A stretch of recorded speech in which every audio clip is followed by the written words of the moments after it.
Ja, servus zu dem ganz kurzen Video. Und zwar geht es ums Hinterrad von den R-Modellen und anderen, also alle die Vierfachschrauben haben, kann man hier mal sehen. Ne?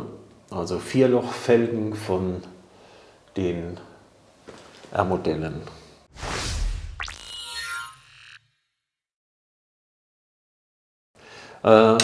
Hinterrad rausbauen ist ganz klar, ganz einfach, aber es gibt einen kleinen Trick, wie ihr euch das ein bisschen einfacher machen könnt.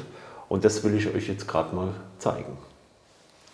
Also wir haben ja hier diese 4 Schrauben. Bei mir sind die jetzt nicht richtig fest, macht aber gar nichts. Ihr müsst die natürlich richtig aufmachen. So, dann machen wir einfach 2 Schrauben raus.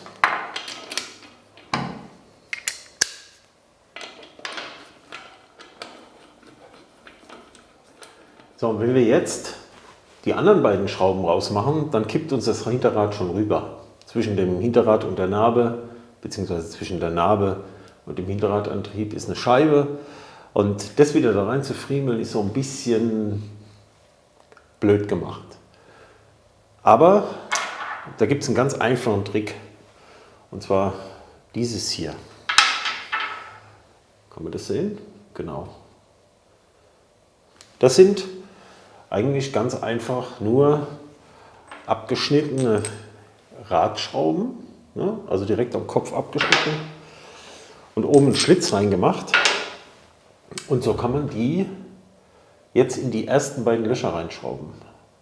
Schauen wir mal. Setzen die hier einfach ein.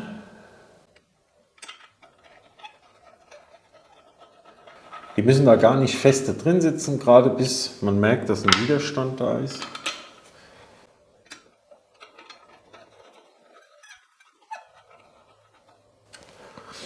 So, und jetzt können wir die anderen beiden Radmuttern lösen, Radschrauben lösen.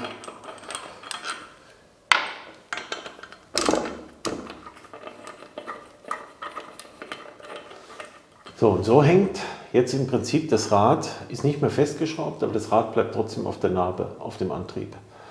Und kann uns nicht runterkippen und die Scheibe fällt auch nicht zur Seite. Und so können wir das jetzt einfach abnehmen.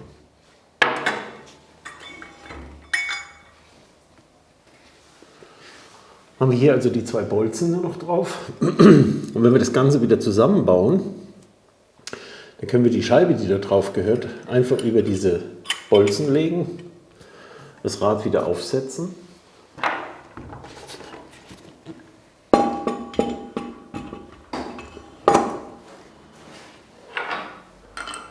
Und ganz einfach die Radschrauben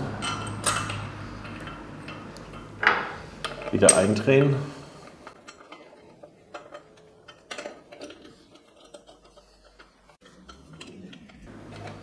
Die beiden Zapfen raus.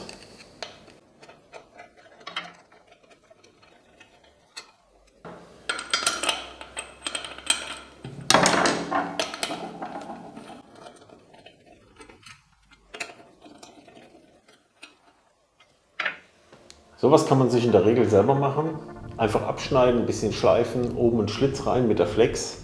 Und das hat man dann, wenn man das Hinterrad rausmachen muss, eigentlich immer perfekt zur Hand. Ja, das war's schon. Wir sehen uns bei einem der nächsten Videos. Bis dann. Bye, bye.